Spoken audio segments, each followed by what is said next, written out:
Os versículos usados nos vídeos que traduzimos nem sempre correspondem a versões em português. Muitas vezes precisamos traduzir do original em inglês para fazerem sentido no contexto do vídeo.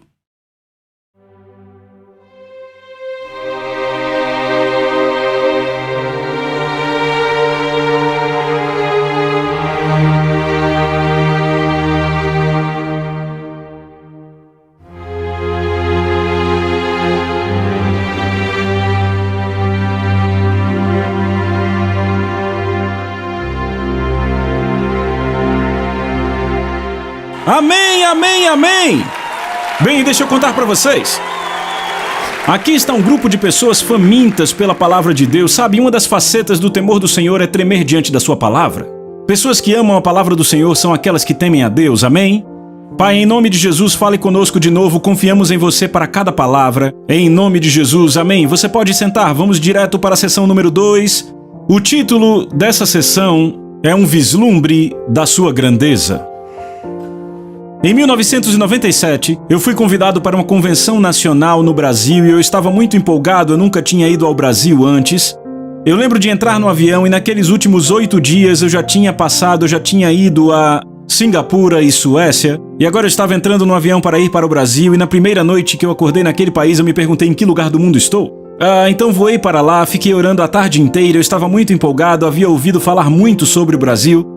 E lá estavam me levando para aquela conferência enorme, eu lembro que foi na capital do Brasil, Brasília, e ainda estávamos a quarteirões de distância daquela conferência e já havia carros parados por todas as ruas. Eu perguntei ao motorista, esses carros vão para a conferência? E ele, sim. Nós entramos no estacionamento, estava lotado, havia um lugar reservado. Eu lembro quando eu saí do carro, eu lembro de ouvir aquele louvor que vinha de dentro do auditório, porque entenda, o que acontece no Brasil é que eles deixam espaço que aumenta o pé direito em cerca de 1,5 metro por todo o prédio para melhorar a ventilação, vocês entendem?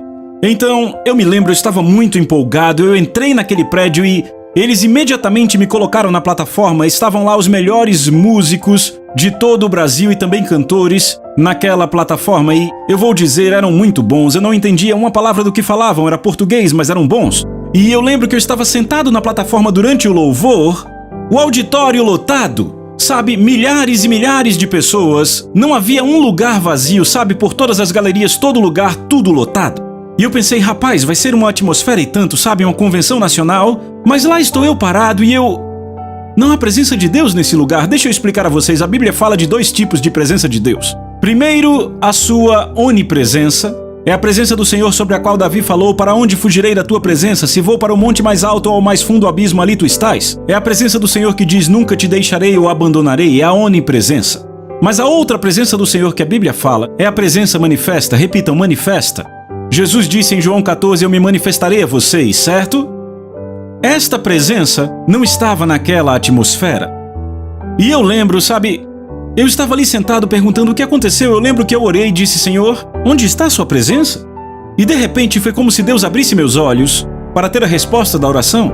E eu comecei a olhar para aquelas pessoas e ali estavam todos louvando. E havia várias pessoas com a mão no bolso, olhando para cima assim, e outras pessoas de braços cruzados assim, olhando ao redor. Outras pessoas entrando e saindo para comprar e trazer coisas, sabe, Coca-Cola, tudo mais. Outras pessoas cochichando umas com as outras. E eu não estou falando só algumas, a maioria das pessoas naquele lugar. E eu disse, ok, isso vai se acalmar. Eles continuaram, começou a adoração e, ainda daquele jeito, fazendo a mesma coisa. Então terminaram o louvor e adoração cerca de 45 minutos. Um dos líderes subiu e começou a ler uma passagem. E eu vejo pessoas sentadas ali, olhando ao redor assim, outros de braços cruzados, outros cochichando, dava até para ouvir aquele ruído de pessoas falando. Sabe, aquelas vozes sussurrando, pessoas mexendo nas bolsas, entrando e saindo. E agora eu já estava com raiva, ok? Então, assim que me apresentaram, eu lembro que eu andei pela plataforma e o meu intérprete, eu lembro, ele estava aqui à minha direita. Eu apenas coloquei meu cotovelo assim e fiquei ali olhando para eles. Ok? Agora, quando você é o pregador convidado de uma conferência nacional e é o culto da sexta-noite, você é apresentado e fica ali em pé olhando para as pessoas, quantos sabem que isso vai chamar a atenção das pessoas? Porque de repente, em 45 segundos, todo mundo estava olhando para mim assim, o que ele está fazendo? Ele devia estar falando? E eu ali parado e de repente eu comecei a perceber que todos os olhos naquele prédio estavam sobre mim. E essas foram as primeiras palavras que eu falei ao público brasileiro. Eu não disse, olá, é bom estar aqui nessa conferência. As primeiras palavras que saíram da minha boca, eu disse, eu tenho 2 perguntas. Pergunta número 1. Você está sentado à mesa falando com alguém, e enquanto você fala com ele, ele fica de braços cruzados, olhando ao redor, mão no bolso, olhando para baixo, ou cochichando com alguém do lado. Eu disse, você continuaria falando com ele? E a multidão disse não. Eu disse, se toda vez que você vai na casa de alguém, você bate na porta, a pessoa abre e fica assim, ai, você de novo, entra aí. Você continuaria a ir? Disseram não. Eu disse, eu já estou nesse auditório há 1 hora. E eu não senti nenhuma grama da presença de Deus, e a razão para isso é porque Deus disse em Salmos 89:7, Deus é sobremodo tremendo na Assembleia dos Santos, e todos os que o cercam o reverenciam. Você nunca vai encontrá-lo numa atmosfera em que ele não é grandemente respeitado. Eu disse, se o primeiro-ministro, o presidente da sua nação, subisse nessa plataforma hoje, ele receberia muito mais respeito que o Espírito Santo. Eu disse, se Pelé, o seu jogador de futebol mais famoso, subisse nessa plataforma hoje, você ficaria na ponta da cadeira esperando para ver o que ele ia falar e dando a ele todo o respeito. Eu disse, vocês não, honram a presença do Espírito de Deus. E pelos próximos 75 minutos eu preguei sobre o temor do Senhor. Quando eu acabei de pregar e dava para sentir a atmosfera mudando, a palavra quebrantando os corações dos homens, quando eu terminei depois daqueles 75 minutos de pregação, eu disse cada um, e entenda, era uma conferência de crentes, não era evangelístico. Eu disse cada um aqui que diz que é nascido de novo, mas não tem o temor do Senhor e quer se arrepender, levante. 3/4 daquele auditório se levantaram imediatamente. Ouçam. Assim que se levantaram, a presença de Deus entrou naquele lugar pela primeira vez. Eu estava chocado. Eu disse, rapaz, nem oramos? Sabe, entenda isso, eu estava naquele prédio há quase 2 horas, e eu não sentia nada da presença de Deus, e de repente as pessoas chorando, você ouvia os choros, dava para sentir, e nos últimos minutos, eu ouvi o Espírito Santo dizendo para mim, eu quero que você os guie numa oração de arrependimento, e eu fiz isso. E oraram de coração, Senhor, eu me arrependo. E assim que fizeram isso, outra onda da presença de Deus veio e agora estavam chorando mais por todo lado. Foi maravilhoso, durou uns 2 ou 3 minutos e aquilo se levantou de novo e o Espírito Santo disse para mim, eu estou vindo mais uma vez. Depois de 3 segundos que ele disse mais uma vez, essa é a única forma que eu tenho para descrever e acredite, eu nunca exageraria. Mas imagine você em pé no final da pista de decolagem do aeroporto e um avião Boeing decola na sua frente. Esse tipo de som de um vento violento chegou soprando naquele auditório. Quando aquele vento começou a soprar, as pessoas começaram a gritar. Agora imagine você, milhares de latinos gritando. Imagina como foi alto, vocês estão aqui, mas o vento ainda era mais alto. E eu me lembro que eu estava ali em pé, imagine eu ali em pé, e não esqueçam, o púlpito estava aqui perto, e eu lembro que eu olhei e fiquei, oh meu Deus, porque de repente chegou uma percepção. Não foi papai que entrou nesse auditório, foi o rei que entrou. Estão comigo? E eu lembro de pensar, talvez seja um avião, mas não, eu fiquei arrepiado lá, estou arrepiado agora. E um pensamento passou por mim, um pensamento, ouçam, um pensamento na minha cabeça, um movimento errado agora, você está morto. Agora, não estou dizendo que aconteceria, mas sabe aquele tipo de presença, Ananias fez um movimento errado e morreu, ok? Então estou dizendo eu ali parado e, meu Deus, e as pessoas gritando. E o vento mais alto durou 90 segundos e de repente se foi, desapareceu. E assim que ele se foi, as pessoas despencaram em suas cadeiras chorando, sabe? Depois disso eu ainda fiquei recebendo, cerca de 10 anos depois, e-mails sobre aquele dia. De pessoas e líderes que estavam lá, e as pessoas chorando, curvadas em suas cadeiras, e eu ali parado perguntando, o que vou fazer? Senhor, o que eu vou fazer? E Deus, para você já deu. Então eu olhei para o líder e disse, é todo seu. E eu lembro que me levaram para fora e me perguntaram, você quer comer alguma coisa? E eu disse, não, obrigado. Bem, a cantora que era a atração principal naquela noite, entrou no carro que eu estava com seu marido e ela gritou, você ouviu o vento? Você ouviu o vento? Bem, eu não queria admitir, eu disse, talvez foi um avião que voou perto do prédio. E ela começou a gritar comigo, sabe, latinos. Do que você está falando? Eu vi fogo por todo o prédio e ela... O marido acalmando ela e... Ele era um homem bem calmo. E ele disse, Senhor, Aquilo não foi um avião. Eu disse, como você sabe? Ele disse porque havia seguranças e policiais ao redor de todo o prédio e quando o vento começou, a maioria nem era salva. Quando o vento começou a soprar, sabe, mandaram pessoas lá dentro para falar com nossos líderes e perguntar que vento era aquele vindo dali de dentro. Ele disse, além disso, eu estava na mesa de som para garantir que a voz dela ia ficar boa. Ele disse, eu olhei para a mesa de som quando o vento estava soprando e todos os medidores estavam em 0. Não entrou nada do som do vento no sistema de som. Eu disse, meu Deus, me leve para o meu hotel agora. Eu lembro, eu fiquei até 1h30 da manhã na varanda do hotel adorando e na manhã seguinte, ouçam, na manhã seguinte entramos naquele culto. Você não imagina as curas, as salvações, pessoas cheias do Espírito Santo de Deus. Tudo, ouçam, tudo por causa de uma palavra. O temor do Senhor criou uma atmosfera naquele lugar para aquelas pessoas receberem. Foi totalmente diferente a manhã seguinte, vocês entendem? Vocês estão comigo? Então, deixa eu dizer uma coisa. Levítico 10:3, Deus faz uma afirmação, um decreto universal. Ele diz, para aqueles que se aproximam de mim, eu tenho que ser considerado santo. Sabe, na Bíblia tem os deve ser e os tem que ser. Você é sábio quando conhece o que deve ser, mas é tolo se não conhece o que tem que ser. Deus disse, para aqueles que se aproximam de mim, eu tenho que ser considerado santo e diante de todo o povo, eu tenho que ser glorificado. Sabe, Jesus falou aos discípulos quando os ensinou a orar. Teve uma vez que eu estava orando e a presença de Deus apenas veio tão rápido no meu quarto de oração, mas o que eu estava fazendo, eu estava meditando, apenas meditando na grandeza do meu Pai. E aí eu perguntei, Deus, por que está tão fácil perceber a Tua presença? E o Espírito Santo me disse o que Jesus disse aos discípulos quando os ensinou a orar. Eu comecei a falar, Pai nosso que estás nos céus, santificado... É isso, santificado seja o Teu nome. Jesus, você ensinou aos discípulos não a presença de Deus sem temor reverente. Estão vendo isso? Sem o temor do Senhor, estão comigo? Então, se olharmos para Salmos 89, versos 6 e 7, diz assim: procurem por todos os cantos, examinem os céus e a terra. Não se encontrará nada nem ninguém como Deus.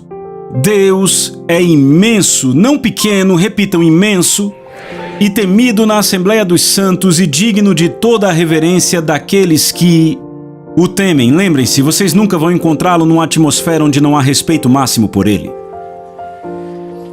O seu temor do Senhor, basicamente, é limitado ao seu entendimento da grandeza dele. Eu disse, o seu temor do Senhor é limitado ao seu entendimento da grandeza dele. Lembram de O Parque dos Dinossauros? Todos fazendo tour, assistindo o filme. Oh, que legal, vamos ver dinossauros. E o cara fala no filme, os dinossauros são grandes, certo? Mas então estão naquele jipe e começa a chover, certo? E aquele T-Rex começa a vir. E o que acontece? Aquele copo ali no painel começa bum, bum, bum.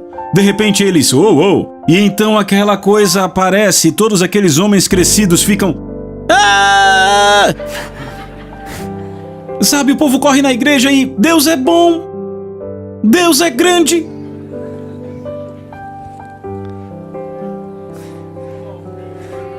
Estão entendendo? E é por isso que não dá para ter o verdadeiro temor do Senhor se você não entende a grandeza dele. Certo? Foi por isso que Moisés clamou. Moisés clamou, por favor, me mostre a sua glória. Você tem que entender que Moisés era... Seu avô era o homem mais rico de todo o mundo. O seu avô tinha tudo que o dinheiro pode comprar. Moisés tinha visto milagres maravilhosos. Sabe, ora vamos! Sangue substituindo água. Sapos surgindo de todo lado. Primogênitos sendo mortos, mas Moisés disse, isso não é suficiente. Eu quero ver sua glória. Eu quero ver a sua grandeza. Moisés sabia o quão importante é conhecer a grandeza de Deus, porque isso nos mantém no lugar de temor reverente a Ele. Estão comigo? Por isso o salmista diz, procurem por todos os lados, examinem os céus. Não há ninguém como Deus, é o que ele está dizendo. Quanto maior a nossa compreensão da grandeza de Deus, embora ela em si mesma seja incompreensível, maior a nossa capacidade de temê-lo. Foi por isso que o salmista disse, Deus é o Rei de toda a terra. Cantai louvores com entendimento. Vejam isso, cantai louvores com entendimento, entendam a grandeza dele. Além de nos dizer para entendermos a grandeza, o salmista também diz: grande é o Senhor, Salmo 145:3, e muito digno de ser louvado, a sua grandeza é insondável. Então aqui o salmista diz: cantai louvores com entendimento, busquem o entendimento de quão grande ele é, mas então ele diz: sua grandeza é insondável.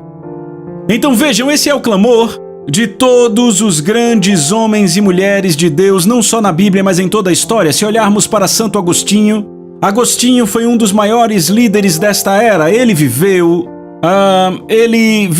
nos primeiros séculos. De fato, ele morreu em 430 depois de Cristo. Ele foi o bispo da igreja em Hipona, que foi uma região que os romanos ocuparam na África, certo? Ele ficou conhecido por causa dos seus escritos sobre a grandeza de Deus, certo? Ele escreveu esse livro chamado Cidade de Deus, que ainda é conhecido pelas pessoas, certo? Bem, no ano 413, quando ele estava prestes a voltar para o Senhor, todos os seus discípulos estavam ao redor da cama. E o que aconteceu foi que Agostinho pegou no sono. E todos os seus discípulos ficaram: ele se foi, ele se foi. Mas então, de repente, alguns minutos depois, o quarto ficou elétrico e Agostinho abriu seus olhos e gritou: eu vi o Senhor! Tudo o que eu escrevi não passa de palha. E então ele partiu. Tudo o que eu escrevi não passa de palha. Uau! Foi por isso que Jó, um dos homens mais piedosos que já passou pela terra, um dos mais piedosos, Deus se gabava de Jó. Não há ninguém como Jó. Sabe, Jó teve um encontro com Deus, Deus lhe apareceu no redemoinho. Sabe o que Jó disse? Eu ouvi sobre você com meus ouvidos, mas agora o meu olho te vê, por isso eu me abomino e me arrependo no pó e na cinza. Os caras tinham ouvido falar do tiranossauro, mas então eles o viram. E aqui não estamos falando de tiranossauros. Foi por isso que Isaías, um homem piedoso, pregador da justiça, sabe? Leia Isaías 3, 4, 5. Fala de um pregador em santidade e justiça. Ele diz: ai do bêbado, ai daquele que chama o bem de mal e o mal de bem, ai dos orgulhosos, não é isso?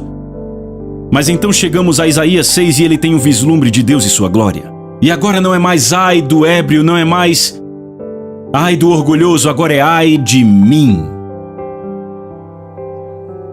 Ele estava no chão, na sala do trono, sem ação, tomado pela consciência dos pecados. E pela primeira vez em sua vida ele percebeu quem era esse Deus a quem ele estava servindo. E pela primeira vez em sua vida ele percebeu quem ele era diante desse Deus santo. A sua grandeza é inescrutável. Eu disse, a sua grandeza é inescrutável. Se olharmos o apóstolo João, tão próximo de Jesus, colocava sua cabeça no peito dele. Sabe, Jesus olhou para ele e disse: agora ela é sua mãe, a minha mãe agora é sua mãe, cuide dela.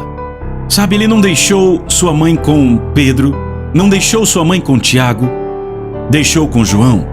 João era seu amigo mais próximo. Ele é referido nos evangelhos como aquele a quem Jesus amava. E aí está João, tão próximo de Jesus, mas então Jesus revela-se em sua glória e sua grandeza na ilha de Pátimos. Seu rosto brilhando como o sol, seus olhos como bolas de fogo, sua voz. E João cai como um homem morto. Eu tenho um amigo, ele pastoreia uma igreja que eu costumava ir no Alabama. Ele caiu do alto de uma construção que desmoronou, ela estava mal feita, ele caiu lá de cima, quebrou o crânio, o pescoço e as costas. Saímos para jogar golfe um dia. Ele estava lá e eu disse: Pat, me conte sobre isso. Me conte como você viu o Senhor quando morreu. Aquele homem chorou do buraco 14 ao 18. Acabou com o meu jogo completamente. Ele disse: John, eu nunca vi uma luz tão brilhante. Ele disse: sabe, não é nem brilhante como o sol, é muito mais brilhante do que o sol, muito mais. Ele disse: eu cheguei mais perto da luz, eu comecei a ver elementos, e eu percebi que era o rosto de Jesus. E ele disse: eu sabia que cada fibra do meu ser estava exposta. Eu não poderia esconder nada. E ele disse que o que impressionava era aquela maravilha e era impactante. O amor era tão maravilhoso. Ele disse: eu sentia como se pudesse tocar e perceber cada fibra do meu ser abraçada por ele. Mas ainda assim a sua aparência era impressionante. Foi o que João viu na ilha de Pátimos. Seu rosto brilhava como o sol, seus olhos como bolas de fogo. Existem duas maneiras diferentes de vislumbrarmos a grandeza ou a glória do nosso Deus. E a Bíblia fala de duas maneiras diferentes. Veja, ouçam aqui de novo. Era isso que Davi buscava. Era o que Moisés buscava. Ele dizia: veja, eu tenho milagres, ministério, 3 milhões de pessoas na minha igreja, uma igreja 4 vezes maiores que a do Yong Cho. Eu não estou satisfeito, quero ver sua glória. Por isso esses caras eram tão apaixonados. Estão comigo? Eu disse: estão comigo? E há duas formas diferentes que a Bíblia diz que podemos conhecer sua glória, ou eu diria adentrar na sua glória, embora seja inescrutável, certo? A primeira maneira é em nosso espírito. 2 Coríntios capítulo 4, verso 6 diz: o Deus que disse das trevas brilhará a luz é o mesmo Deus que fez a sua luz brilhar em nossos corações, para nos trazer o conhecimento da glória de Deus brilhando no rosto de Cristo. Foi o que Pat viu naquele dia quando deixou o corpo. Nós vamos focar nesse aspecto nas próximas lições. A segunda maneira que a Bíblia fala, e é uma maneira muito válida, de contemplar a sua glória ou sua grandeza, é contemplar sua criação. E é nisso que eu quero focar pelo resto dessa lição. Salmos 145:10 diz: todas as tuas obras te renderão graças, ó Senhor. Elas falarão da sua glória. Repitam: glória. Então as suas obras falam da sua glória, e quando você ouve a palavra glória, eu quero que você pense: grandeza. Grandeza manifesta. Então todas as tuas obras te renderão graças, Senhor, falarão da tua grandeza manifesta, do teu reino, e confessarão o teu poder. Salmos 19, versos 1 e 2 diz: os céus proclamam a glória ou a grandeza de Deus noite após noite. Eles o tornam conhecidos. Eu lembro quando meus filhos eram mais jovens. Eu tenho 4 garotos, eu amo esses garotos, eles são extremamente piedosos, eles me deixam bem orgulhoso. São ótimos garotos, e eu lembro quando eles eram bem crianças. Sabe, eu estava pregando em St. Augustine, Flórida, é um lugar bonito, e a igreja nos pôs nesse hotel maravilhoso na praia, e eu lembro os garotos brincando nas ondas e as ondas derrubando eles para todo lado, tomando um monte de caldo. Eles gostavam muito de basquete e, sabem, o grande homem na nação naquela época era o Michael Jordan. Sabe, todo mundo adorava o Michael Jordan, era uma coisa... Era como o Tiger Woods há um tempo atrás, ok? Mas ainda maior. E tudo era Michael Jordan, Michael Jordan, Michael Jordan. Sabe, tinha as figurinhas do Michael Jordan, Michael Jordan, e eu comecei a ficar um pouco cansado dessa história. E eu lembro que eles voltaram da praia, estavam todos sentados na cama, enrolados nas suas toalhas. Tinham brincado bastante com as ondas. Eu disse: ei, esse mar é bem grande, não é? Eles disseram: ah, sim, é um mar bem grande. Eu disse: não é interessante, você só consegue ver de 1 a 2 quilômetros à frente, mas na verdade ele continua por centenas de quilômetros. Disseram: uau! E eu disse: não é só isso, tem outro do outro lado do país chamado Oceano Pacífico, e ainda tem mais 2. E eu falei: sem contar os outros mares. Eu disse: é bastante água, não é, garotos? Assim, eu disse: sabia que Deus pesou toda essa água com a palma da sua mão? E ficaram impressionados porque ele podia jogar basquete. Estão acompanhando? Porque ouçam o que Isaías diz. Isaías diz assim, ele diz: quem mais segurou os oceanos em sua mão? Quem mediu os céus com os dedos? Tem uma versão que diz de uma ponta a outra da palma da sua mão. Estão acompanhando? Vocês ainda estão aqui? Quem mais sabe o peso da terra? Ou pesou na balança os montes e as colinas? Imagine a balança que Deus usou para pesar, entendem? Mas ele diz: os céus declaram a sua glória. Eu posso tirar um momento para falar um pouco da glória de Deus? Posso? Se olharmos o universo, ele o mede com a palma da mão. A estrela mais próxima da nossa Terra, fora o Sol, é uma estrela a 4,3 anos-luz de distância. Agora eu sei que isso soa grego para algumas pessoas. O que é um ano-luz? Para ajudar você a entender, a luz viaja a 299.791 km por segundo. Não é por hora, é por segundo. Isso dá 804.672 km por hora. Entenderam? Deixa eu ajudar vocês com isso. A Lua está a 384 mil quilômetros da Terra. Se você entrasse num avião hoje e fosse para a Lua sem paradas, sabe quanto tempo levaria? Levaria 19 dias para chegar à Lua sem paradas. A luz leva 1,3 segundos. Vamos passar para o Sol? 1.500.000 quilômetros de distância. Se você entrasse em um avião e você viajasse até o Sol, um voo sem paradas. Imagine um Boeing 787 novinho, certo? Um voo sem paradas para o Sol leva 21 anos. A luz leva 8 minutos e 20 segundos. Agora vamos para essa estrela 4,3 anos-luz. Estão comigo? Está muito complexo aqui. A estrela mais próxima, a 4,3 anos-luz. Eu vou ajudar você a entender. Vamos construir uma escala. Onde está a minha bola, ok? Esse seria o Sol. O Sol é essa bola aqui. Posso mostrar a Terra na escala? Vê esse grão de pimenta? É o tamanho da Terra comparado ao Sol. Se construíssemos uma escala, sabe qual seria a distância do Sol para a Terra? 23 metros. Então, o Sol estaria aqui, esse grão de pimenta estaria nos fundos do prédio. Seria um bom modelo de escala. Estão acompanhando? Agora, onde vocês acham nesse bom modelo de escala que a estrela mais próxima estaria? Qual a distância que vocês acham? Você acha talvez 900 quilômetros? 1.800 quilômetros? 643.700 quilômetros. Ou seja, se pusermos o grão de pimenta em San Diego e colocarmos o Sol a 23 metros, a estrela mais próxima, 4,3 anos-luz, não só passaria de Nova York, mas estaria a mais 1.600.000 quilômetros no oceano. Então atravessaria todo o país e mais de 1 milhão de quilômetros pelo Atlântico. Se estivéssemos a bordo de um avião, se entrássemos num avião e fizéssemos um voo sem paradas para a estrela mais próxima, só a estrela mais próxima, quanto tempo levaria sem parar em um avião? 51 bilhões de anos. Estão aqui a estrela mais próxima.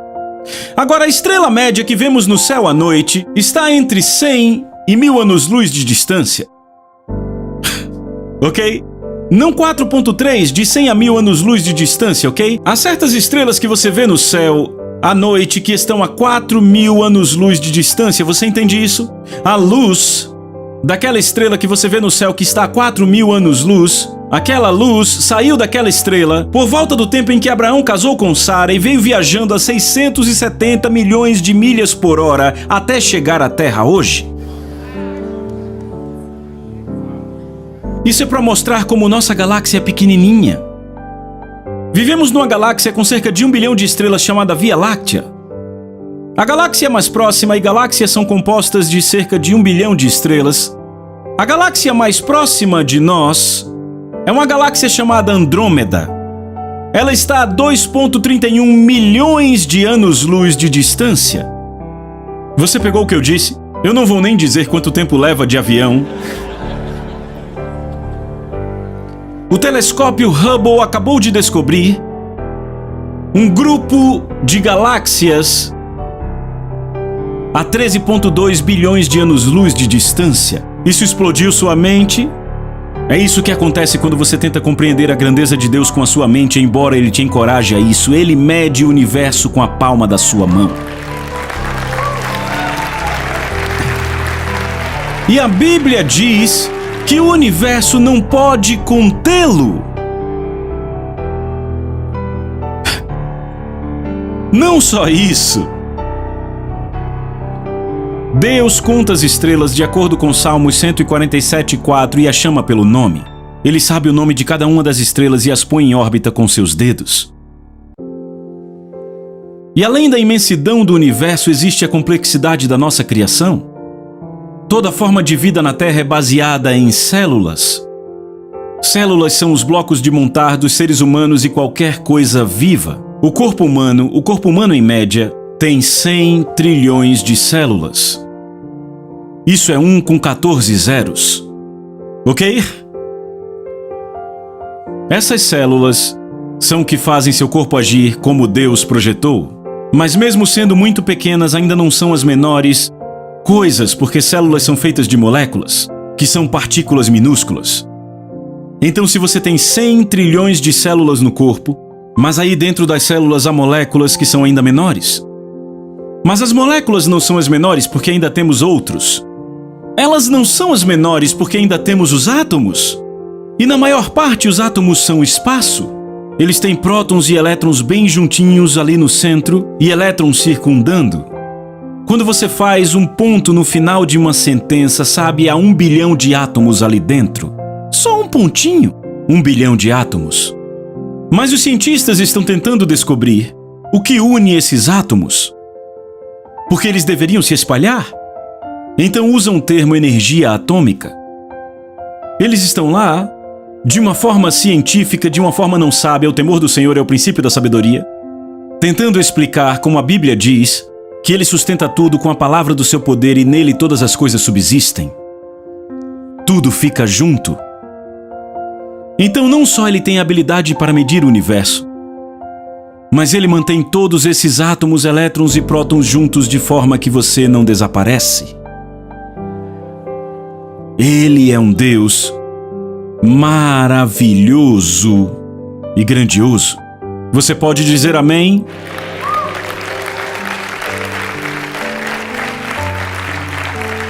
Deixa eu te dar outra promessa do temor do Senhor. Ele assegura a atenção contínua de Deus. Os olhos do Senhor estão sobre aqueles que o temem e esperam por sua misericórdia. Deixa eu dizer algo. Salmos capítulo 8 diz: o que é o homem para que com ele te importes? Porque o salmista diz: quando contemplo os teus céus, obra dos teus dedos, e a lua e as estrelas que ali firmaste, o que é o homem para que com ele te importes?